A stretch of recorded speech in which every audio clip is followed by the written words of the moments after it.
All right, good morning, good afternoon, or good evening, everybody. Today is Wednesday, February the 2nd, 2022, and we have quite a bit of news to cover that's happened in the last 48 hours that we'll just jump right into. So, first and foremost, by the way, I want to thank everybody for such a positive and supportive response on the video I made yesterday pertaining to, depression, anxiety, and all these different things. Again, folks, just trying to assist in ways that have worked for me. Not saying that it will work for you folks, but I certainly hope it does, or at least the principalistic techniques of it do. Anyways, let's jump right into it. So first and foremost, by the way, for those on YouTube, take a look at the right hand side of my screen.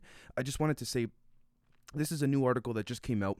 Humans are likely to find intelligent life in the universe, says NASA administrator and former astronaut Bill Nelson. And I quote, skeptics within the UFO debate think sightings can be explained by hypersonic drones sent by countries such as Russia or China, but Nelson appears unconvinced, end quote. So again, this personally just shows me, at least, and I think a lot of you out there, I think some of you may know where I'm going with this, that ultimately something is a narrative, an agenda is being pushed, whether good or bad. It's not for me to say. I don't even know personally myself. I think, again, various factions are sort of pushing a particular agenda, but ultimately, I understand why people say we can't trust this sort of disclosure, so to speak, or this form of it, because they've lied to us for so long, right? So again, that whole concept of the human angle of trust gets in the way. But anyways, let's jump into it. So first and foremost, according to at least the government of South Africa, those who test positive for COVID-19 but are asymptomatic do not need to quarantine anymore, the cabinet decided today.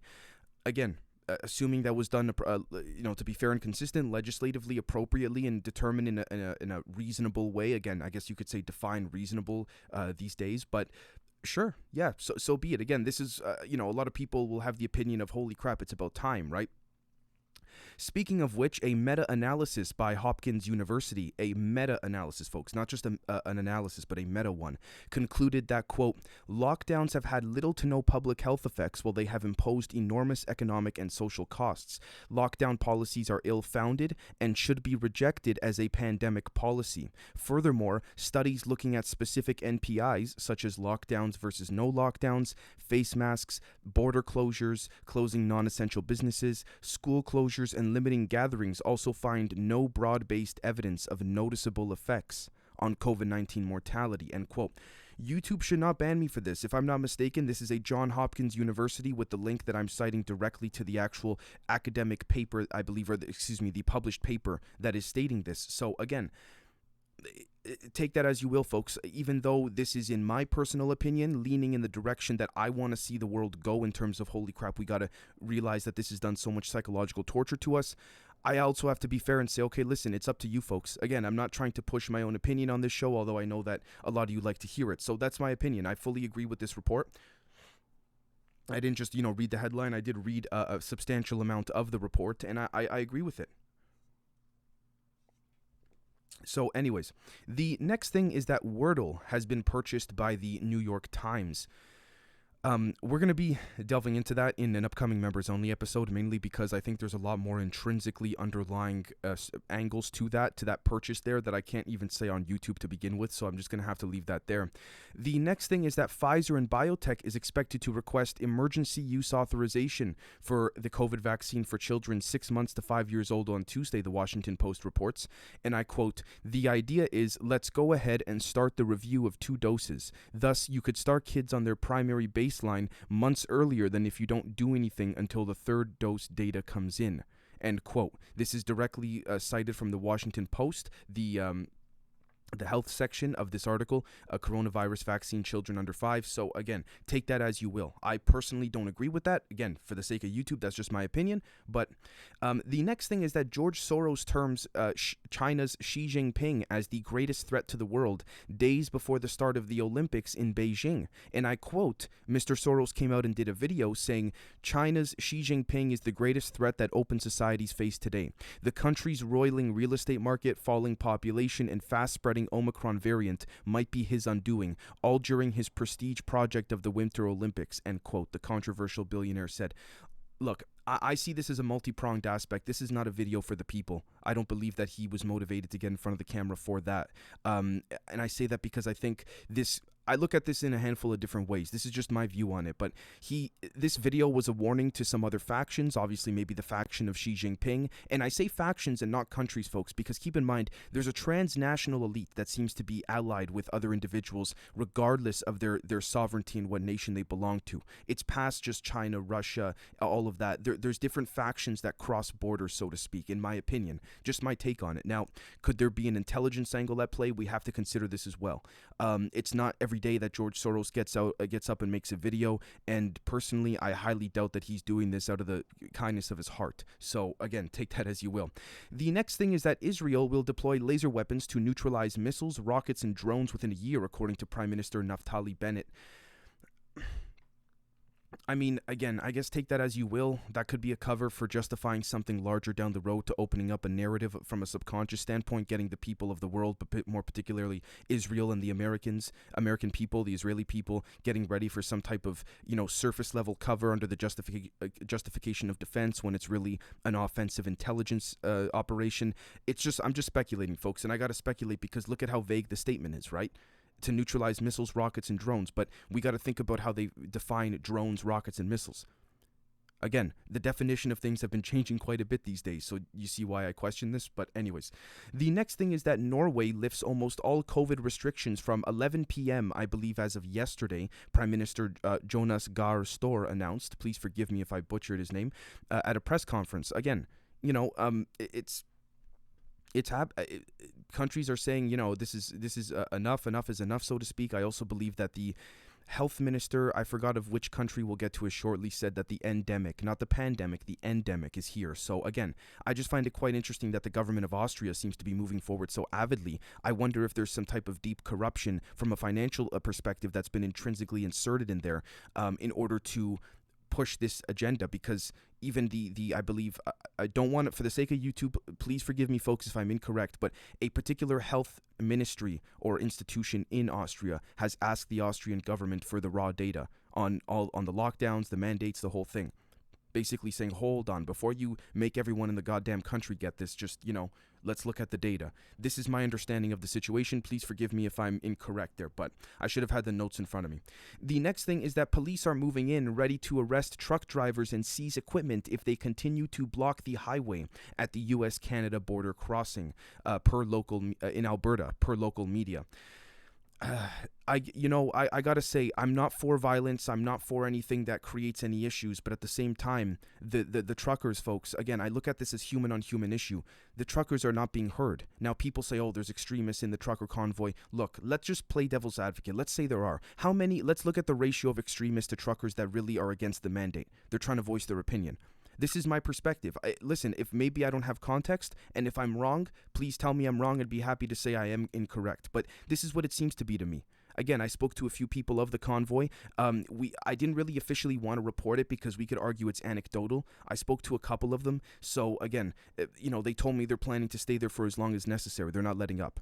But we're talking about Ottawa. This report here had to do with truckers blocking the border in Alberta.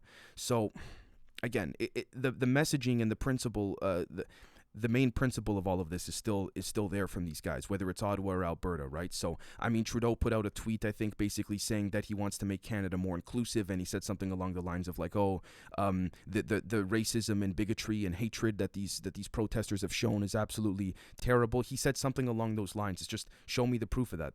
That's all. I mean, they talk about... Anyways. The next thing is that, according to Biden, the Constitution is always evolving slightly, according to Biden. So again, I'm not trying to make an overly vague statement pertaining to that, but take that as you will. The next thing is that U.S. Senator Ben Ray Lujan, a Democrat representing New Mexico, has been hospitalized after suffering a stroke.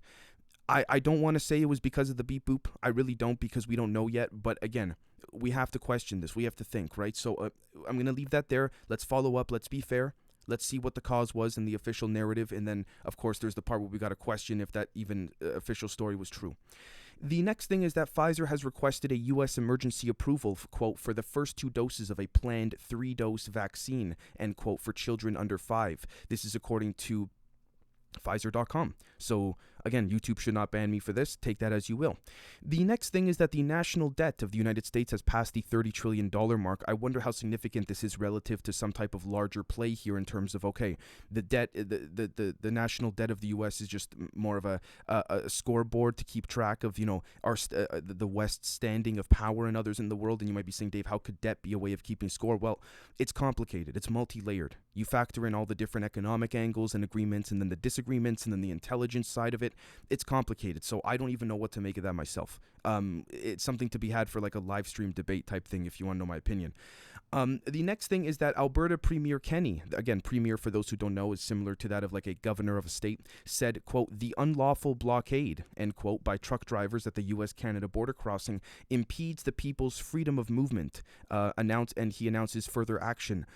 Again, it's I somewhat get it, but at the same time, these truckers are not being listened to. I'm not saying Trudeau has to cave to them, but why Trudeau didn't simply set up a panel and say, let's talk, let's meet each other halfway here, it bethralls me, like it baffles me, like. So I really do see both sides of this, honestly. Because again, assuming I'm not out of context here, then you have the everyday people that are just simply trying to get across the border between, a Canada and the U.S. that have nothing to do with the truckers and all that stuff, and maybe the truckers are causing some issue there. So again, that's why I kind of see both sides. But the next thing is that a research team at the University of Zurich has found long-lasting memory T cells up to a year after recovery from COVID infection, and I quote, exposure to SARS-CoV-2 by infection or vaccination generates immune cells that provide long-term immunity. These long-lived memory T cells play a key role in preventing severe cases of COVID-19, end quote. So, to be fair, it seems as though that based on this research team at the University of Zurich, I want to be clear for YouTube, right? This is not me making stuff up. It says here, exposure to SARS-CoV-2 by infection or vaccination generates immune cells that provide long-term immunity. So, okay, it seems here that the vaccine seems to work, but at the same time, also the natural immunity angle seems to be the case as well. That's what I'm gathering from this, just my opinion. I want to be very clear. The next thing is that the U.S. private payrolls fell by a whopping 301,000 for January versus the estimate for a 200,000 gain, the ADP reports. That is a 501,000 swing from the estimate. It could be having to do with the, I'm not saying this specifically, but I don't know if you folks have heard about the on Reddit, the subreddit called the anti-work movement. I believe it was recently shut down because apparently it was a controlled opposition PSYOP movement. I'm not saying that as a fact, that's just what I've heard. But then when people on the anti-work movement started saying, we're not against working, we just want to come together to make life better for all of us and work together more inclusively, something along those lines, right after that, the whole community got shut down.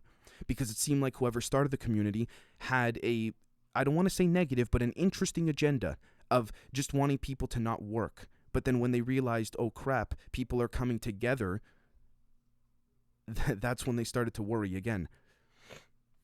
The threat comes, folks, when we come together. I'm not saying that's what happened as a fact with the anti-work movement. I'm sure some of you know way more than that. So please forgive me if I was incorrect in the chronology of that story, but I do believe those events occurred.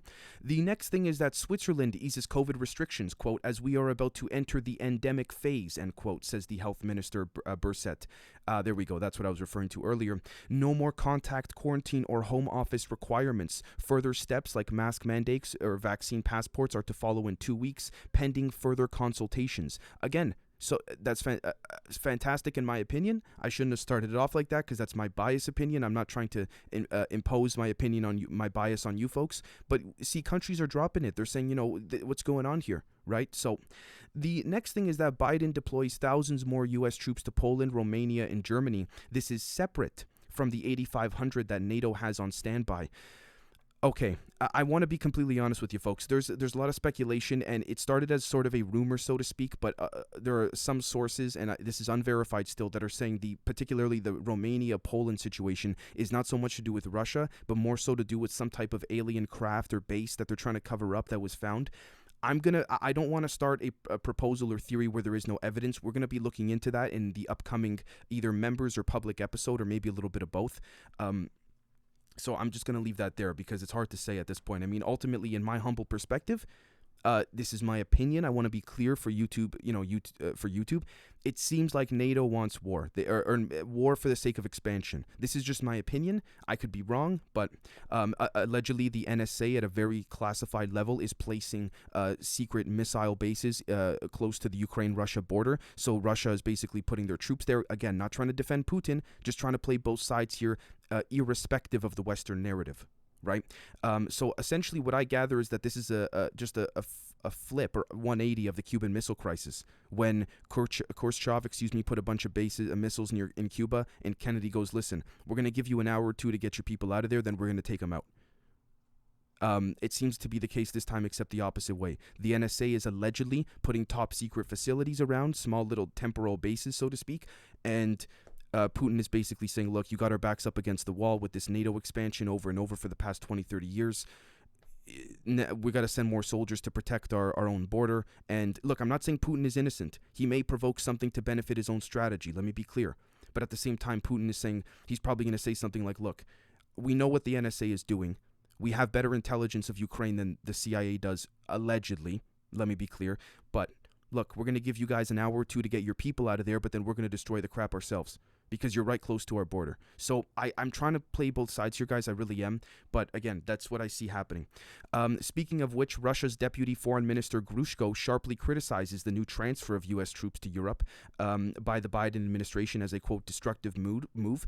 I would be inclined to agree, particularly when you look at the Ukrainian prime minister as well, saying, again, he's afraid that the West is going to create too much rhetoric that's going to spark a war instead of de-escalating one. Or he also said he believes the tensions are not as high as what the media and the Western media is making it seem like.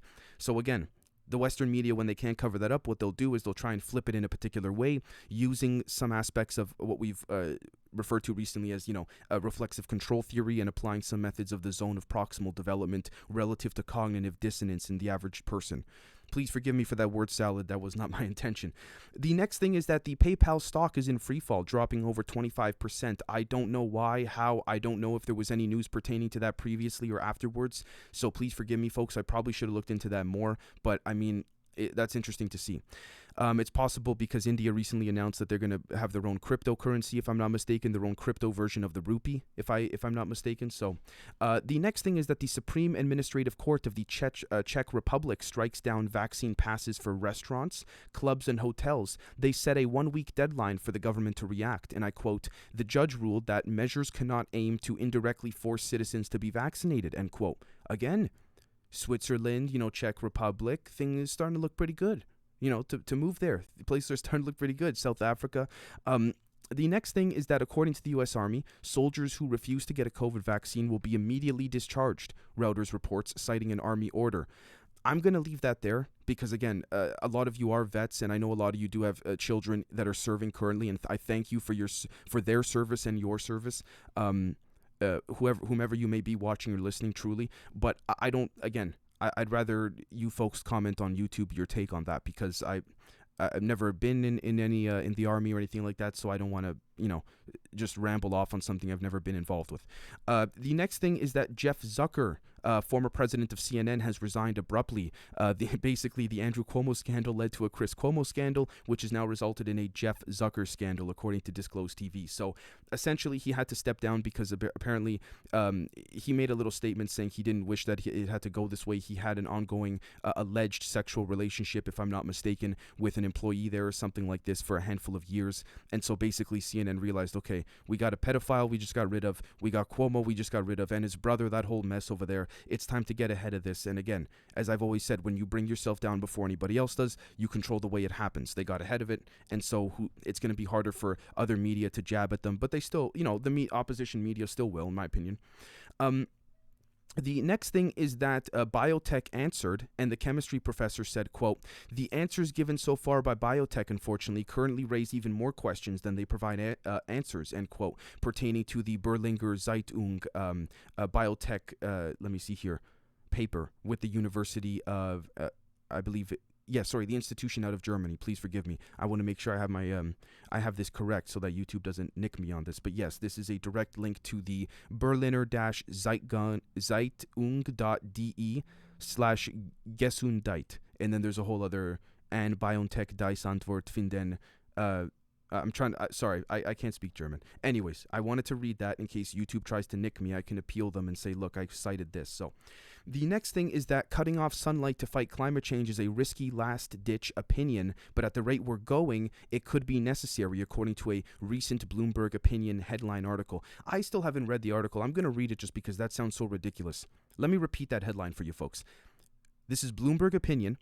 Cutting off sunlight to fight climate change is a risky last-ditch option, but at the rate we're going, it could be necessary. Okay, you know what I get from that? Honestly, I might sound like a nut job to some of you, but I doubt it.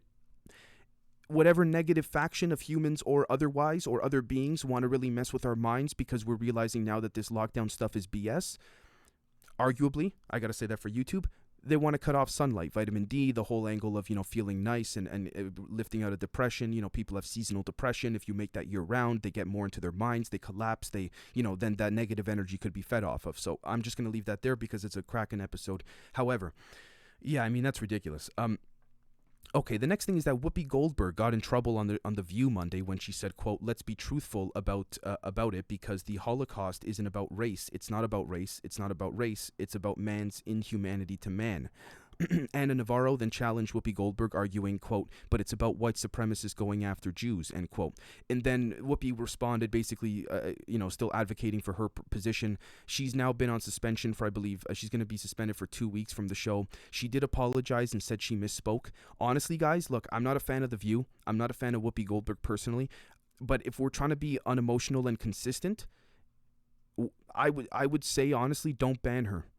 If you want to give her a bit of a break, sure, but even then, I don't know if I agree with that because, look, I personally, guys, I don't like Whoopi at all. I don't like The View whatsoever. If you follow me on Twitter, you'll know that every so often I do a little Twitter rant about The View just because, they're kind of so easy to jab at, in my opinion. But anyways, the point being, we complain when people that we see, for example, like, the thing with Rogan and all that, they're being censored and there's attempts at this and all that. We got to be consistent. Just because Miss Goldberg does not hold a view, at least on my end, that I share, doesn't mean I think she should be banned. She did apologize, said she misspoke. I personally don't agree with the ban. Let her back on. Again, folks, I don't like her, but we got to be fair. We got to be consistent with our views, right? Again, I look at this as a human-on-human type situation.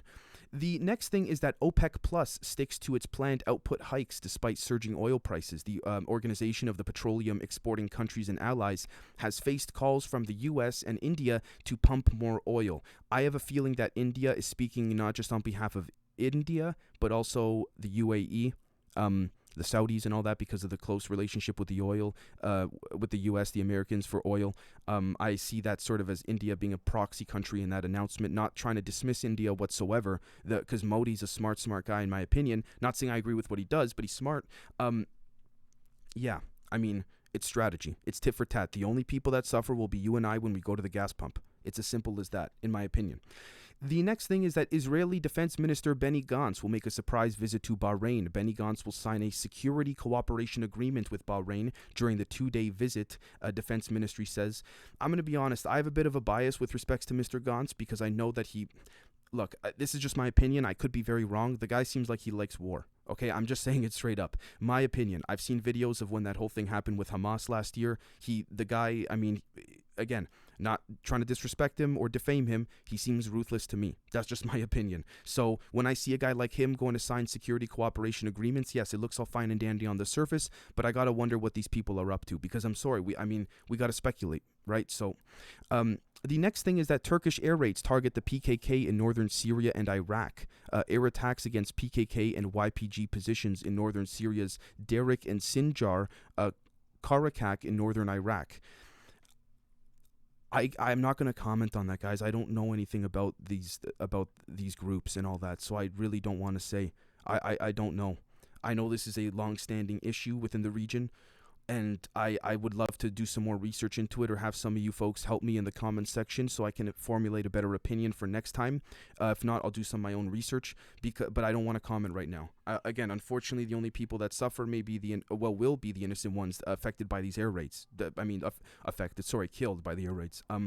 The next thing is that the U.S. is to send a destroyer and some fighter jets to the UAE amid the Houthi attacks. The Yemen-based rebel group has claimed 3 missile and drone strikes attacks on the UAE since January 17th.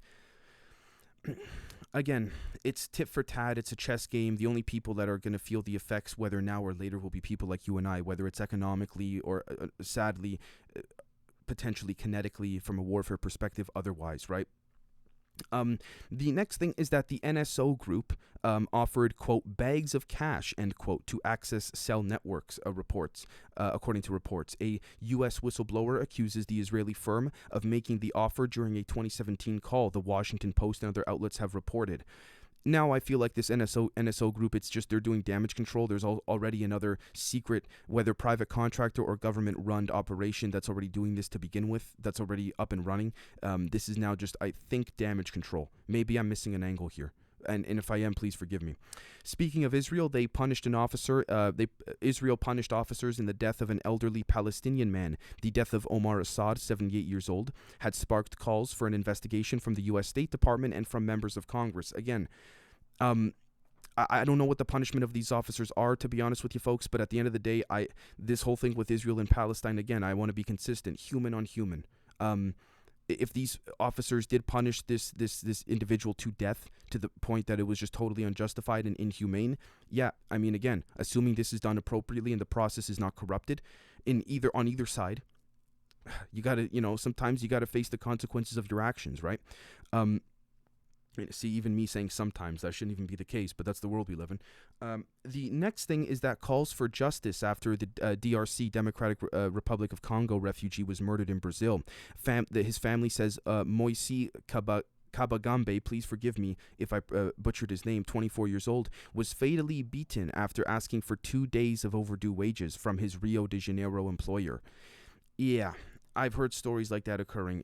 It's so unfortunate, truthfully.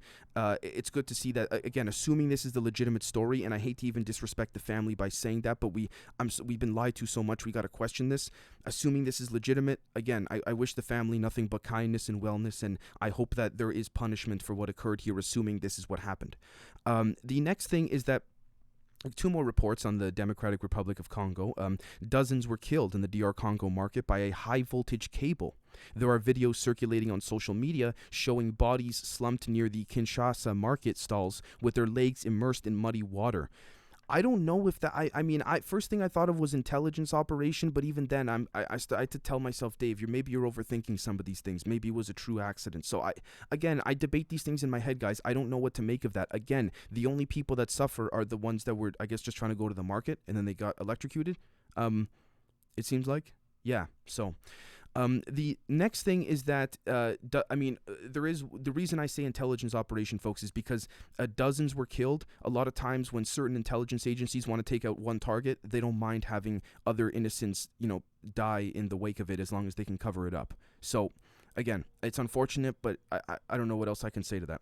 The next thing is that in the Democratic Republic of Congo, dozens killed in an attack on a camp for displaced people. A suspected militiamen attacked a camp on Jugu territory in the Ituri province, killing civilians with edged weapons, the Monitor says. Again, the only reason why I'm bringing this up, folks, is because I'm not trying to depress any of you and spread negative news or anything like this, especially when we already kind of have a very good idea of how these things have always occurred for as long as humans have been around. I just wonder why the Democratic Republic of Congo, so much is happening there. Maybe there's some rebels, there's some situations going on that are much more deeper than we know of on the surface. I mean, this is the thing, I don't know. But it also could be simply just global media trying to ramp up attention on the Democratic Republic of Congo. We have to consider all these things, right? So the next thing is that there are huge volumes of COVID medical waste is posing a health hazard, according to the WHO. Tens of thousands of tons of medical waste have been generated in the 2 years since the coronavirus began spreading globally. Okay, I'm going to leave that there. I mean, I don't even know what I can say to that. The next thing is that historically black colleges receive threats from a second day in a row. The bomb scares come at the start of Black History Month in the United States, and a day after a half dozen universities receive threats. Look, I want to be very clear about this. Again, whether this is historically black colleges, white colleges, Asian, whatever you want to call it. Again, human on human. This doesn't help it. This doesn't help us as a species. And I know maybe I sound a little bit too kumbaya. We all have to, sit by the fire and laugh and smile and, hug and kiss and yada yada. But again, the hatred is what fuels a lot of this. a vast majority of this. The ego, the hatred of all this. And when I mean this, I mean all the shit that we're living under, literally in every way, shape, and form, spiritually, economically, financially. This doesn't help it. So again, I look at this as human on human. I would say the same thing if it was the other way around as well. Again, if there were, African American individuals calling, death threats to white, Caucasian individuals, Asian, Russian, you name it, right? The other way around too, it seems here. Again, I don't want to make any presumptions. There were individuals, I don't know of what color or what ethnicity or origin, but clearly they were attacking the black colleges. So again, human on human, right? It's nobody benefits from that kind of crap. The next thing is that Germany bans a German language Russian state broadcaster, RT News. Germany banned them. Okay. Yeah. The next thing is that the world is being accused of, quote, sitting and watching, end quote, as Myanmar slides to war. A year after the coup, renewed calls for action against the military accused of heinous acts on civilians and those resisting its rule. This, I believe, is according to either Al Jazeera or BBC. Please forgive me. Look, the reason nothing's been officially fixed, in my opinion, in Myanmar in terms of a continuity of government is because the intelligence agencies from around the world wanted it that way. That's just my opinion. I could be wrong, but that's what I see. No country just sits around like that. Because I agree. Yeah, no country just sits around like that a year after a coup, just kind of like, what's going on? Maybe this, maybe that. It's because someone or a handful of individuals want this to be the case. I mean, there's a lot that could be gained there from an intelligence perspective. The final thing is that Japan says the missing F-15 fighter jet probably crashed and the crew is missing. 2 crew members remain unaccounted for as the search and rescue team recover part of the fighter jet's fuselage.